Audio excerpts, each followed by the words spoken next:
राजकोट से एक साथ 5 एम्स और अनेक मेडिकल संस्थानों का लोकार्पण किया। और अब आज का ये कार्यक्रम है, आज 27 राज्यों के करीब 300 से अधिक जिलों में 550 से ज्यादा रेलवे स्टेशनों के कायाकल्प का शिलान्यास हुआ है। आज यूपी के जिस गोमती नगर रेलवे स्टेशन का लोकार्पण हुआ है, वो वाकई कमाल का दिखता है। इसके अलावा आज 1500 से ज्यादा रोड, ओवरब्रिज, अंडरपास, इसकी परियोजनाएं भी इसमें शामिल है। 40,000 करोड़ रुपए की ये परियोजनाएं एक साथ जमीन पर उतर रही है। कुछ महीने पहले ही हमने अमृत भारत स्टेशन योजना की शुरुआत की थी। तब भी 500 से अधिक स्टेशन के आधुनिकीकरण पर काम शुरू हुआ था। अब ये कार्यक्रम इसे और आगे बढ़ा रहा है। ये दिखाता है कि भारत की प्रगति की रेल किस गति से आगे बढ़ रही है। मैं देश के विभिन्न राज्यों को, वहां के सभी मेरे नागरिक भाई बहनों को अनेक अनेक शुभकामनाएं देता हूं। साथियों, मैं आज विशेष रूप से अपने युवा साथियों को बहुत बधाई देना चाहता हूं। मोदी जब विकसित भारत की बात करता है तो इसके सूत्रधार और सबसे बड़े लाभार्थी देश के युवा ही है। आज की इन परियोजनाओं से देश के लाखों नौजवानों को रोजगार और स्वरोजगार के नए अवसर मिलेंगे। आज रेलवे का जो ये कायाकल्प हो रहा है, ये उन साथियों को भी लाभ देगा जो स्कूल कॉलेज में पढ़ाई कर रहे हैं। ये कायाकल्प उनके भी बहुत काम आएगा जो 30-35 वर्षों से कम आयु के हैं। विकसित भारत युवाओं के सपनों का भारत है। इसलिए विकसित भारत कैसा होगा, ये तय करने का सबसे अधिक हक वो भी उन्हीं को है। मुझे संतोष है कि देश भर के हजारों विद्यार्थियों ने अलग अलग स्पर्धाओं के माध्यम से विकसित भारत के रेलवे का सपना सामने रखा। इनमें से अनेक युवा साथियों को पुरस्कार भी मिले हैं। मैं सभी को बहुत शुभकामनाएं देता हूं। मैं देश के हर जवान को, हर नौजवान को बताना चाहता हूं कि आपका सपना ही मोदी का संकल्प है। आपका सपना, आपकी मेहनत और मोदी का संकल्प, यह विकसित भारत की गारंटी है। साथियों, मुझे खुशी है कि ये जो अमृत भारत स्टेशन है, विरासत और विकास दोनों के प्रतीक होंगे। जैसे ओडिशा के बालेश्वर रेलवे स्टेशन को भगवान जगन्नाथ मंदिर की थीम पर डिजाइन किया गया है, सिक्किम के रंगपो रेलवे स्टेशन पर आप लोगों को स्थानीय वास्तुकला का प्रभाव दिखेगा। राजस्थान का सांगनेर रेलवे स्टेशन 16वीं शताब्दी की हैंड ब्लॉक प्रिंटिंग को दर्शाता है। तमिलनाडु के कुंभकोणम स्टेशन का डिजाइन चोल काल के वास्तुकला पर आधारित है। अहमदाबाद रेलवे स्टेशन मोढेरा सूर्य मंदिर से प्रेरित है। गुजरात में द्वारिका स्टेशन द्वारकाधीश मंदिर से प्रेरित है। आईटी सिटी गुड़गांव का रेलवे स्टेशन आईटी के लिए ही समर्पित होगा। यानी अमृत भारत स्टेशन उस शहर की विशेषता से दुनिया को परिचित कराएगा। इन स्टेशनों के निर्माण में दिव्यांगों और बुजुर्गों उनकी सुविधा का भी विशेष ध्यान रखा गया है। साथियों, बीते 10 वर्षों में हम सभी ने एक नया भारत बनते देखा है और रेलवे में तो परिवर्तन साक्षात हम अपनी आंखों के सामने देख रहे हैं।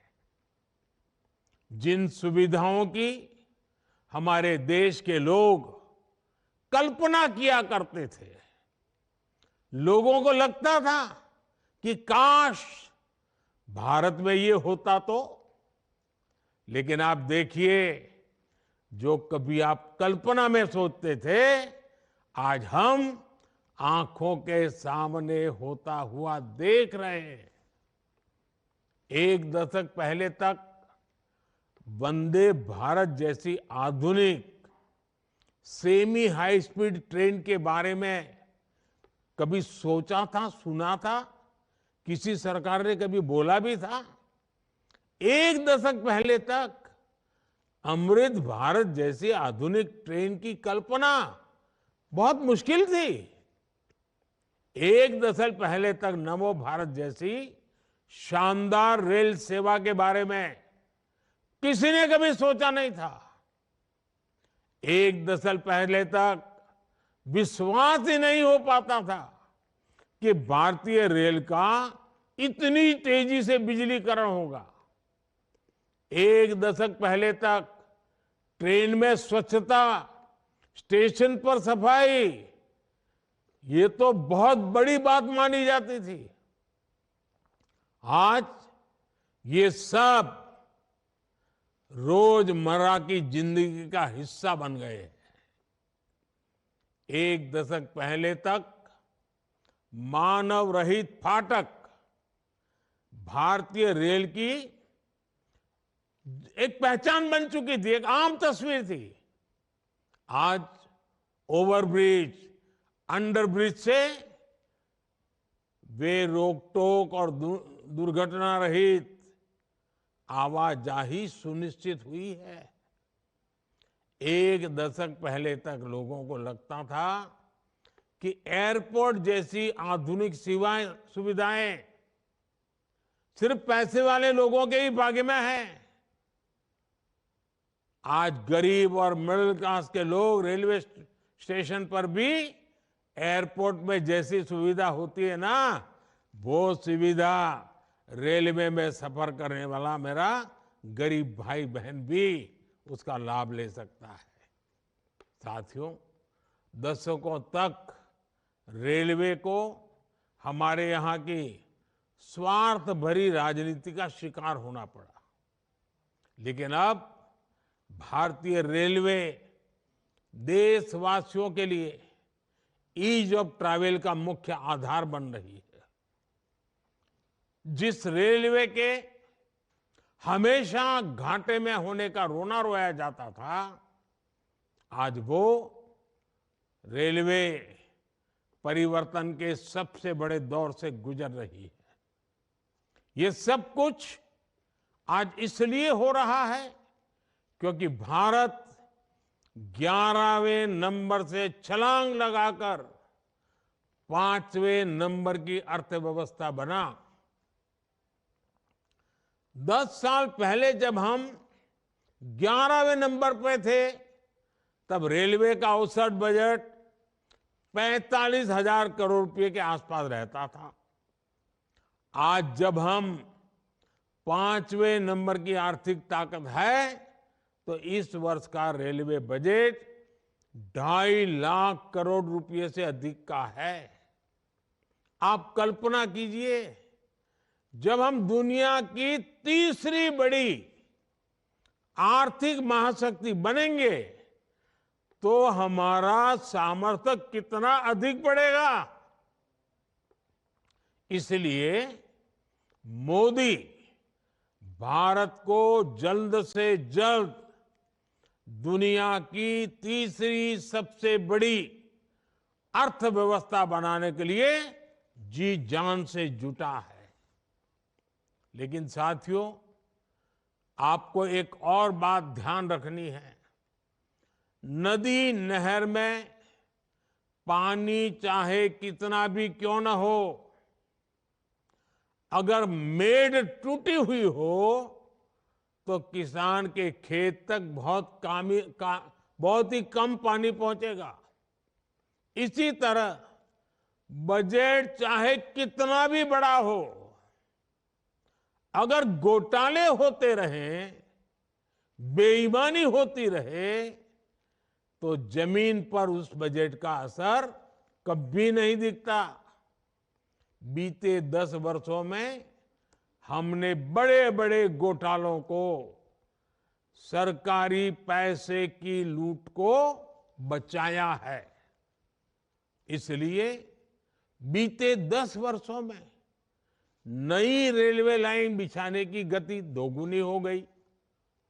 आज जम्मू कश्मीर से लेकर नॉर्थ ईस्ट तक ऐसे स्थानों तक भी भारतीय रेल पहुंच रही है जहां लोगों ने कभी कल्पना भी नहीं की थी। ईमानदारी से काम हुआ, तभी 2,500 किलोमीटर से अधिक डेडिकेटेड फ्रेट कॉरिडोर का काम हुआ है।